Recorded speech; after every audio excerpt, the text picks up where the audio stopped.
Hey everybody, welcome back to another State of the Market for May 2025.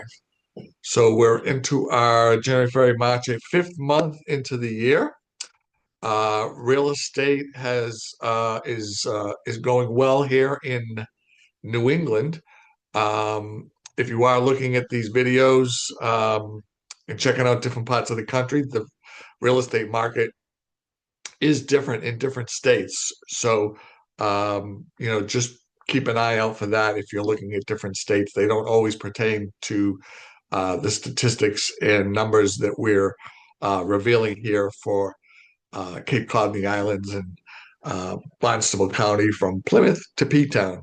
All right. So if you're a seller and you're curious on what the market's like, or if you're a buyer, and you're wanting to know what's happening with the market and how things are going, or if you're just curious, this video is for you. We do these state of the market videos every month to keep everybody in the loop because that's right. We want you to be the smartest person at the closing table, and so that you feel confident about making the smartest decisions for you and your family. So, on that note, we're going to go through our different sectors and we're going to talk about the interest rates. All right, so let me just go ahead and share my screen. Got that right here. Okay. So we always start off with the average sales price, right? And so for the end of May, we're 950,000, let's say 946,000, right? In April, we had actually broken the million dollar barrier. But in May, it softened up by about 50,000. So we're hovering around the mid 900s for your average sales price here on the Cape. Again, that's from P-Town to Plymouth in all different pricing categories. All right. 950, 950. All right, let's talk about our active listings for sale. So this is an important screen for you if you're a seller. We're sitting at about 1,054 properties. That includes residential properties and land and condominiums. Okay. Scott, is that a lot or is that a little bit of property? Well, I'm going to bring you back 5 years quickly and show you what's going on. So this is COVID here, March of 2020. Can you believe it's been 5 years since COVID already? We were sitting at 2,000 units. Today, we're sitting at half of those. So our market today is 50% inventory less today than pre-COVID.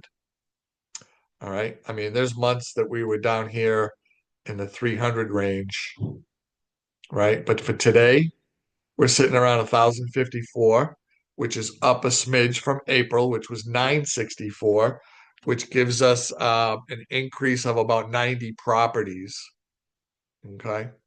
So, more properties on the market is obviously good for buyers. It gives them more choices, but it's also a good screen to share with sellers. If you're thinking about selling your property, that you've got only 1,054 properties on the market, which is half before COVID. So that gives you a really good idea that you're gonna, less competition, right? That's really the main slide is less competition than you've had in the past 5 years. Where do I see inventory going? Based on that screen in the last couple of months, it could continue to go up. We've got a long way to go to make up before COVID, another 1,000 units. However, you might see it go up a little bit. It might teeter-totter back and forth because it seems like the more they come, once properties come on the market, then some get sold. So it's kind of like an up and down kind of teeter-totter thing. But for today, we're at 1,054 units. Let's talk about days on market because that's a screen where when I go in and speak to somebody about listing their property, they say, well, Scott, how long is it going to take for my house to sell? And that's a really good question because it depends, right? It depends on if you have the price, you price it correctly, it's promoted, and it's presented properly with three P's, right? We talk about the three P's all the time. So right now, your average days on market in the end of May was 40 days, right? And in April, it was 56. So it went down 16 days. So the market actually picked up 16 days and it's quicker to go on quick. The houses are going under contract quicker by 16 days from April to May. So there are a lot of properties that are still going under contract very quickly. And then there's some that are lingering, right? But for today, your average days on market would be 40. Okay. 40 days on market. Um, so is that a lot or a little? Let's go back to pre-COVID, right? We always go back to COVID because that was when the market was a lot more normal, right? Then we went through those couple of years, the unicorn years, right? Right in here, 20 and 21, right? Right here, 20 and 21, these unicorn years. And then right here, February, March of 2020. So it was taking as much as 3 months, before COVID to get your house under contract. So today we're sitting at 40 days. So it's taking only two-thirds less time to put your property under contract. Let's talk about months of supply. This is an important one too, again, for sellers and buyers. So if you're a seller, months of supply basically tells us how much inventory we have before we run out, right? Before the shelves are bare. So 4 months or less, we've talked about this before. That's right. It's a seller's market. If it's 4 months or less of inventory, 5 months would be more of a balanced market, and greater than 6 months would be a buyer's market. Where were we before COVID?